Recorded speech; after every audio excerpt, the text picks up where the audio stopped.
Daniel stood at the doorway. Barefoot. Hungry. Exhausted. 5 men in black suits stood outside beside the SUVs. Their faces gave nothing away. One of them spoke. "Are you Daniel?" For a second. Daniel almost lied. Almost said no. Almost shut the door. But Hannah was behind him. And fear was already inside the room.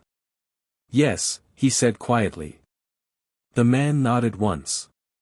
"Enter the vehicle." Daniel frowned. "For what?" "Our boss wants to see you." "What boss?" "You'll know when you arrive." That answer made everything worse. Daniel's thoughts exploded. Did he do something wrong? Did someone accuse him? Was this about money? Was he in danger? Poor people know this truth. When power comes to your door, it rarely comes kindly. Behind him, Hannah held his shirt tightly. "Don't go," she whispered. Her fingers shook. Her breathing was shallow. She looked terrified. Daniel felt his heart tear in two. Then he saw it. The inhaler on the table. Almost finished. Maybe empty already. He looked at Hannah. Then at the men. He trusted none of them. But he trusted poverty even less. "What did I do?" Daniel asked. "Nothing." "Then why me?" "You were requested." "By who?"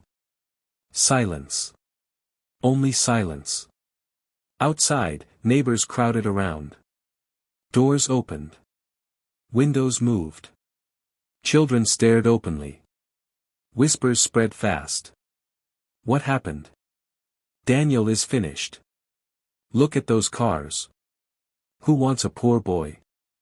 Daniel felt humiliation burn through him. "If I go," Daniel said, "my sister stays safe." One of the men glanced inside at Hannah. Then nodded. "No one will touch her." Daniel still didn't trust them. "How long will I be gone?" No answer. "Where are you taking me?" No answer. "Why won't you speak?" One replied coldly. "We were told to bring you." Nothing more. "Daniel." He turned. Tears stood in Hannah's eyes. "Please come back." Those words hit harder than hunger ever had. Daniel knelt beside her. Touched her hair gently. "I'll come back soon."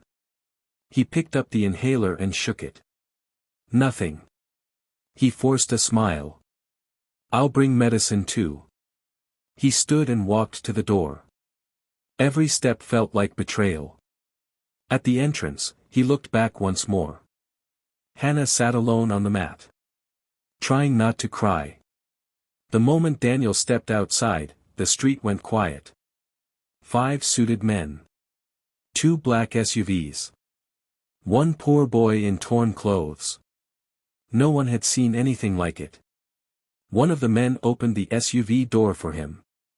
Cold air drifted out. Leather seats. Soft lights. Luxury. Daniel had never sat in anything like that before. He stepped back. "I'm not entering until you tell me what this is about." The men remained expressionless. "Our boss is waiting." Daniel looked at Hannah. At the empty room. At the inhaler. At the watching street.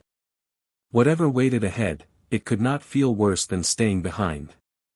Slowly. Daniel entered the SUV. The door shut behind him with a deep heavy sound. Like a lock closing. The engines roared softly. The SUVs pulled away. Daniel looked through the tinted glass. His house became smaller. Then Hannah disappeared from sight. No one spoke. Only silence. Daniel's breathing became shallow. He had never felt so trapped. Then he noticed something strange. They were not driving toward the city center. They were driving somewhere private. After several minutes, the gates ahead began to open by themselves. Daniel looked out the window. And realized whatever was behind those walls, had already been expecting him. If you like this story, follow the story mirror for more episodes. Watch out for part 4.